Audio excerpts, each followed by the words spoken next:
मचा चारों ओर मचा,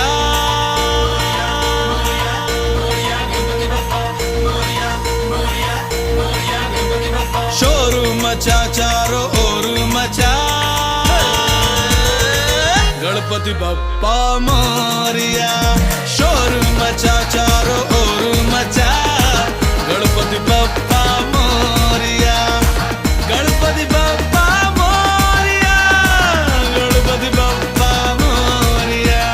शोर मचा चारों ओर मचा, गणपति बप्पा मोरिया। मोरिया मोरिया मोरिया गणपति बप्पा मोरिया, मोरिया मोरिया गणपति बप्पा मोरिया, मोरिया मोरिया गणपति बप्पा मोरिया, मोरिया मोरिया गणपति बप्पा। सबसे पहले तुझको पूजे, काम हो सारे बाद में दूजे, काम हो सारे बाद में दूजे। सबसे पहले तुझको पूजे, काम हो सारे बाद में दूजे। सुख करता दुख हरता तुम हो, नाम तेरा सारे जग में गूंजे, नाम तेरा सारे जग में गूंजे। बोल जरा मुंह को खोल जरा, गणपति बप्पा मोरिया। शोर मचा चारों ओर मचा, गणपति बप्पा मोरिया। शोर मचा चारों ओर मचा, गणपति बप्पा मोरिया।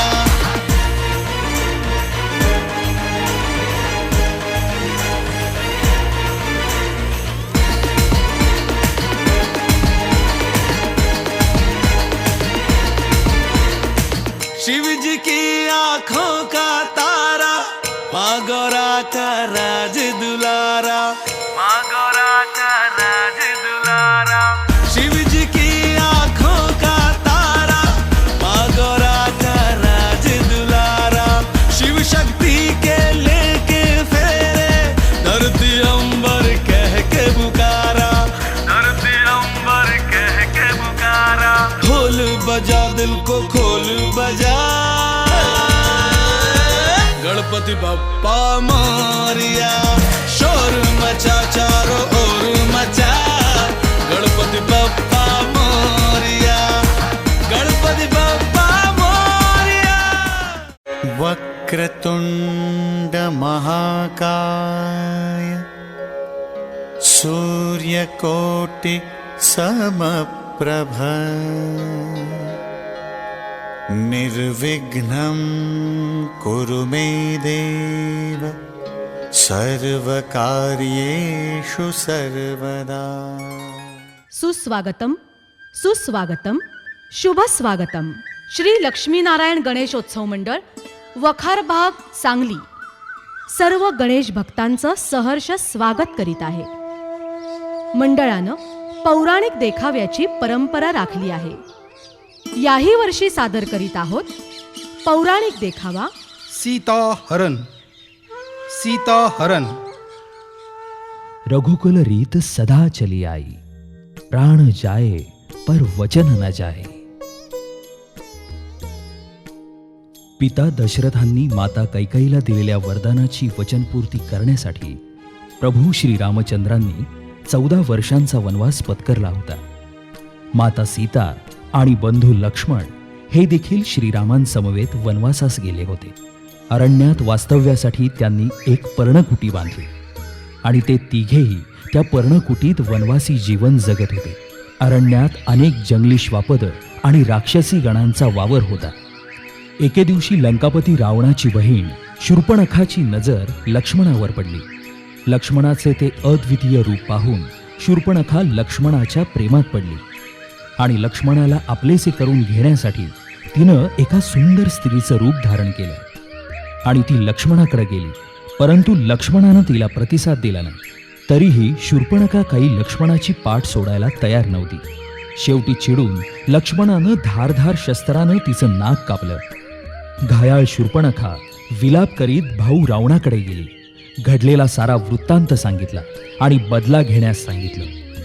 माता सीतेच्या अलौकिक सौंदर्याचं वर्णन केलं आणि बदला म्हणून माता सीतेचे अपहरण करण्यास सांगितले।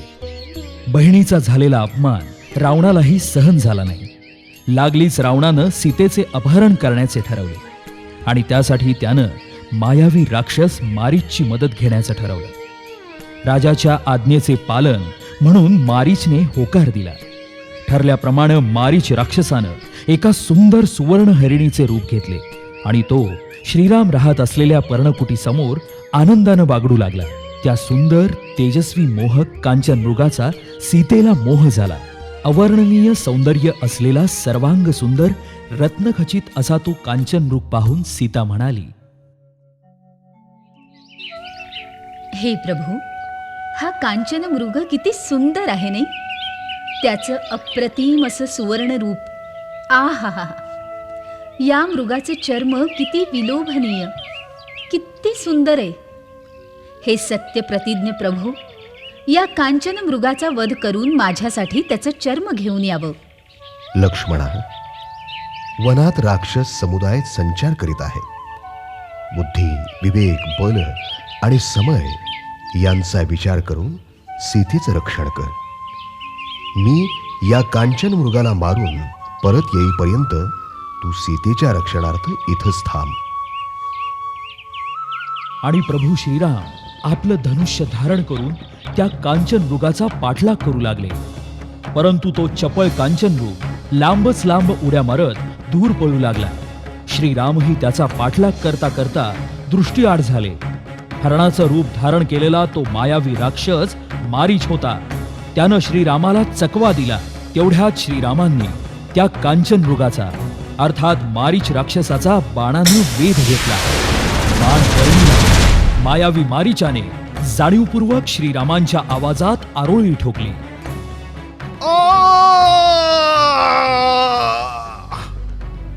लक्ष्मणा, अरे लक्ष्मणा, धाव धाव लक्ष्मणा, माझे जीव धोक्यात आहे.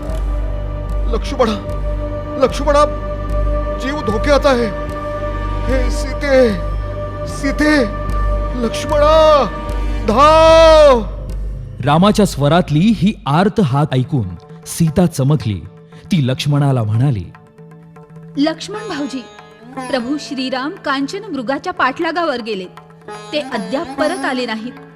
त्यांनी मदतीसाठी घातलेली साद आत्ताच माझ्या कानी पडली. मला खूपच चिंता वाटू लागली आहे. हो सीतामाई, चिंता करू नका. त्रैलोक्यात असा कोणीही नाही की जो प्रभू श्रीरामांना क्षती पोहोचवू शकेल. आपण निश्चिंत राहा. सीतामाई, आपली तगमग मी जाणतो, पण प्रभू श्रीरामांची मला आज्ञा आहे की जोपर्यंत ते इथं येत नाहीत तोपर्यंत मी तुम्हाला सोडून जाऊ नये. माझी चिंता करू नका भाऊजी. आधी श्रीरामांचा शोध घ्या. त्यांचा जीव धोक्यात आहे. त्यांच्या विना माझा जीव अगदी कासावीस होऊ लागलाय. सीतामाई, पण ठीक आहे. मी आपल्या रक्षणासाठी पर्णकुटीभोवती माझ्या बाणानं एक रेखा आखतो. कुणीही पर्णकुटी जवळ येण्याचा प्रयत्न केला, ही रेखा ओलांडली की तत्काळ जळून भस्मसात होईल. पण आपणास विनंती अशी की आपणही ही रेखा ओलांडून पर्णकुटी बाहेर जाऊ नये. लक्ष्मण भाऊजी, चिंता करू नका. आपल्या सूचनेनुसारच सारं होईल. आपण मात्र श्रीरामांना त्वरित घेऊन यावं. लक्ष्मण रेखा आखून सीतामाईंना वंदन करून लक्ष्मण श्रीरामांचा शोध घेण्यासाठी वायू वेगानं पर्णकुटी बाहेर पडला. इकडं महाबलशाली उन्मत्त कपटी रावण दबा धरून बसला होता. लक्ष्मण श्रीरामांच्या शोधात गेल्यानं सीता आता पर्णकुटीत एकटीच होती. आपला कुटील हेतू साध्य करण्यासाठी रावण साधू वेशात पर्णकुटी समोर प्रकट झाला आणि भिक्षा मागू लागला.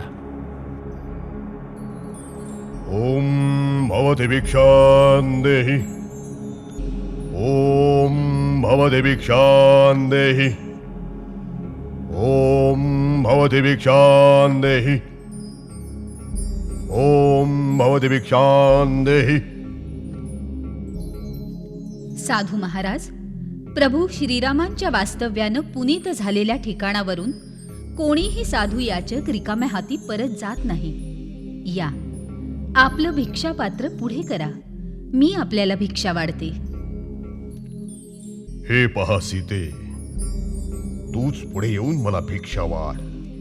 पण साधू महाराज, मी ती लक्ष्मण रेषा ओलांडू शकत नाही. हे सीते, मग मी भिक्षा न घेताच पुढे जाईन.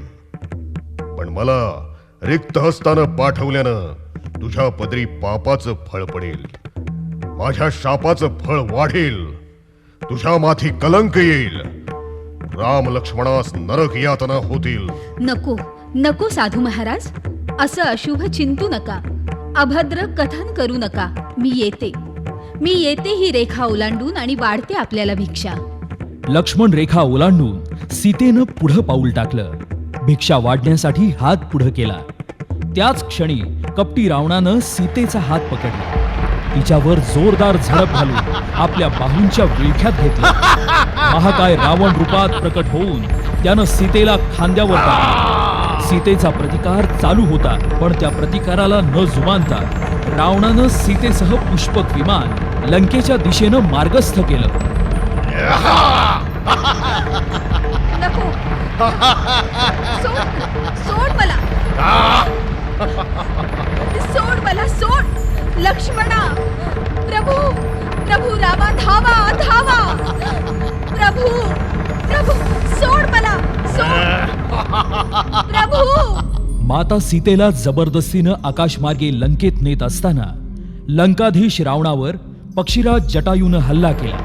पक्षीराज जटायूनं माता सीतेला रावणाच्या तावडीतून सोडवण्याचा आटोकाट प्रयत्न केला. दशानन रावण आणि पक्षीराज जटायू यांच्यात युद्ध जुंपलं. पण अखेर रावणानं आपल्या खड्गानं जटायूचे पंख कापले